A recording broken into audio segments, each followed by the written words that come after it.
Hello, everyone. Welcome back to another edition of the DC Capstone Report, where we discuss Alabama football. Well, we're coming off of a tough loss against the Tennessee Volunteers, and we'll just definitely discuss that today. But we appreciate each and every one tuning in for our podcast each and every week. Lance and I are extremely thankful for your support in watching and listening to us, and want to thank Lance for the great job that he does. Remember, this week coming up is our homecoming game against Mississippi State. There's an opportunity for Lance will be here to get some great pictures. So if you want to make sure after this game that you check out Lance's other sites, freelancepictures.com and rolltidebama.com. Well, today on the podcast, in the first segment, we're going to review the game against the Tennessee Volunteers. In our second segment, we're going to talk about our players of the game. In our third and final segment, we're going to look at a preview of the upcoming game against the Mississippi State Bulldogs. You're listening to the DC Capstone Report. The DC Capstone Report is featured each Tuesday morning on the Martin Houston Show at Tide 100.9. You can listen live at Tide100.9.com.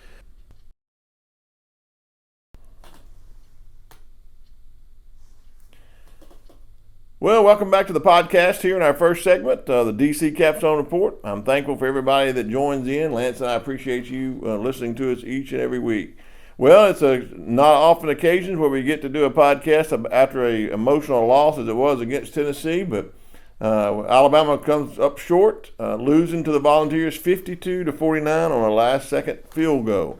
We want to review that game. First of all, we said last week in order to win the game, we couldn't make any mistakes. And I think, first of all, off the top, the review of the game, my impression was there were too many mistakes that we made.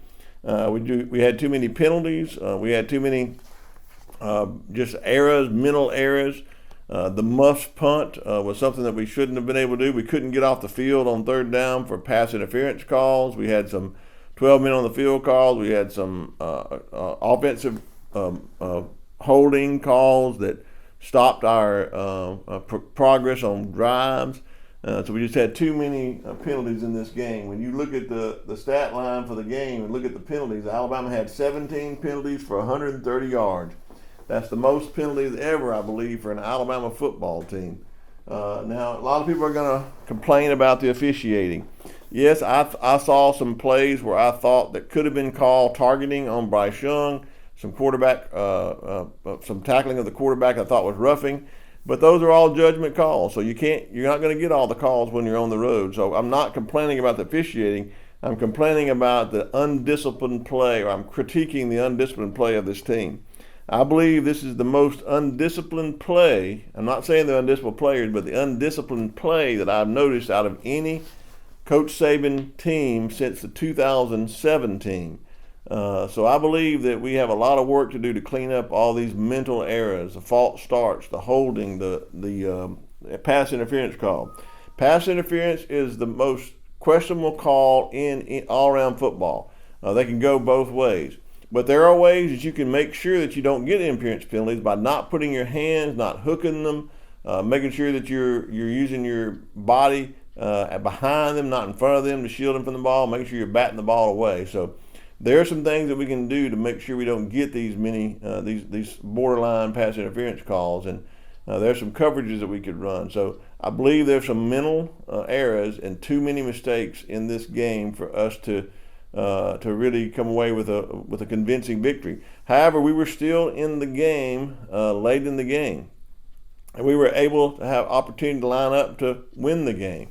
And so I think that there were too many penalties, but I think there was also some problems that we had in our game plan or our scheme that Tennessee did a really good job of exposing us. One is finding in our defensive scheme a person to isolate number 11 on that wasn't one of our cornerbacks that had to cover him. That's why they put him in open space, they moved him, they shifted him, they put him out in different places trying to identify who was on him, and then took advantage of that person on him, whether it be a safety or one of our star or money players. And so I don't think we did a good job of adapting to that. After he scored 3 touchdowns, I don't think we did a good job on our side of the ball adapting to that.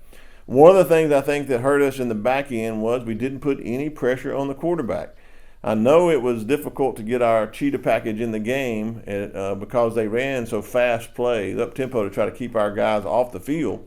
But still, we didn't put any other kind of pressure on the quarterback in any of our other packages. Any blitzing, no blitzings got through, no quarterback hurries, very few sacks in this game. So that was one thing I think that was a problem on defense, that we allowed them to throw the ball without pressure, and that's how they was able to connect with some of his open players. When we pressured him, he threw the ball wide, he threw it high, and he threw it deep, and missed some of his players. So we didn't get enough pressure on him to affect the quarterback in this game. That was one of our downfalls on defense. The other thing I want to point out is I don't criticize our coaches very often. I try not to criticize individuals, but I believe we had a monumental mistake on the final drive to set up the field goal, and that is we passed the ball too many times on that in that drive.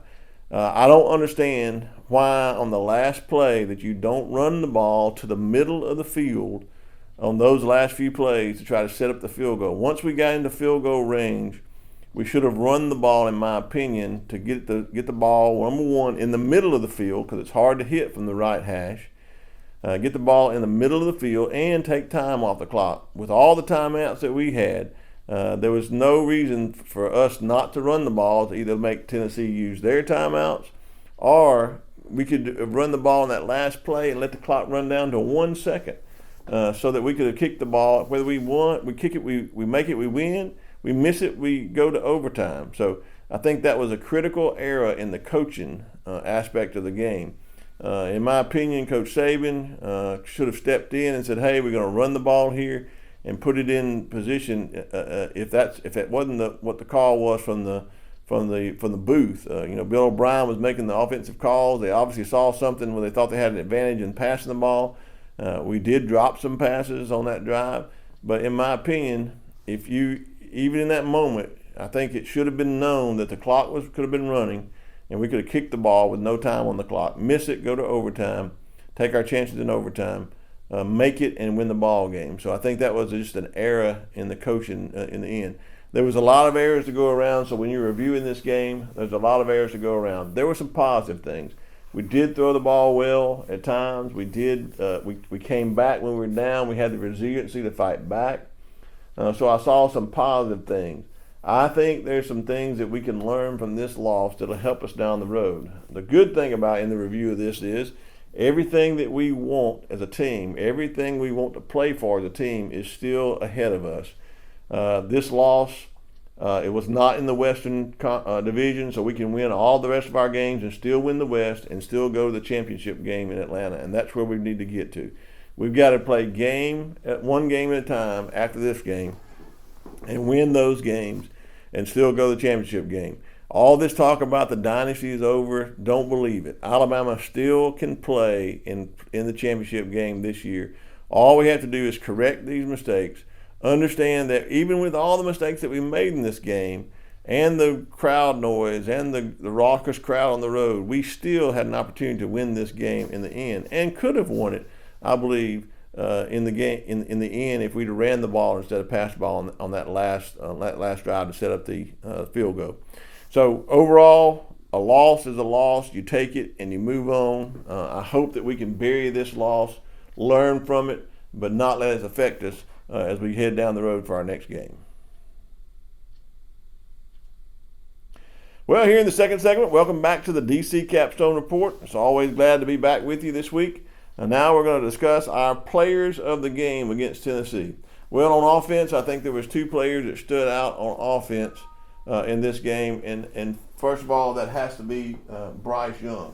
We had really good stats on offense. We had 569 total yards, 455 yards passing, and 114 yards rushing the ball. So Bryce Young was 35 of 52 for 455 yards and 2 touchdowns. If we'd have won the game, everybody would be talking about how great Bryce Young came back and played after a shoulder injury when it wasn't even sure if he'd get to play in this game. How great of a job he did. So I think one of the biggest things going forward is how is he going to be able to recover from this game to play in the next game that we got up against Mississippi State. So Bryce Young did a phenomenal job, got us in some great situations. He was cool as a cucumber, calm under pressure. If anybody exhibits the peace when chaos is all around them, if you look at Bryce Young's face, you can see it. So that's why he's one of my offensive players of the game. That and because of his passing 35 of 52 for 455 yards and 2 touchdowns. The other player on offense, and you don't have to look very far except in the backfield of Jahmyr Gibbs. He had 24 carries for 103 yards and 3 touchdowns in this game. He did a great job of setting up his blocks, and that's why I said in the first segment we should have run the ball. I believe with Jahmyr Gibbs in the game, we could have run the ball on those last two couple of plays after we got in the field goal range, drained the clock, and kicked the ball with 1 second on the clock. We either won it by moving it to the center and giving Will Reichert a better chance, a better angle, or if we missed it, we could have went to overtime. So Jahmyr Gibbs, by far, in the rushing attack, proved his worth in 3 touchdowns, 24 carries for 103 yards. So my offensive players of the game were Bryce Young and Jahmyr Gibbs. On defense, we didn't have a really solid defensive effort, but I do have one defensive player of the game, and I think he stood out in this game, and that is safety number 2, DeMarco Hellams. He had 5 tackles, 5 assists, and 1 interception. Great interception in play on the ball, and did a really good job of picking off one of Hendon Hooker's overthrown passes. So, really good job for him. Rest of our defense didn't play up to the Alabama standard, in my opinion. But DeMarco Hellams is my defensive player of the game.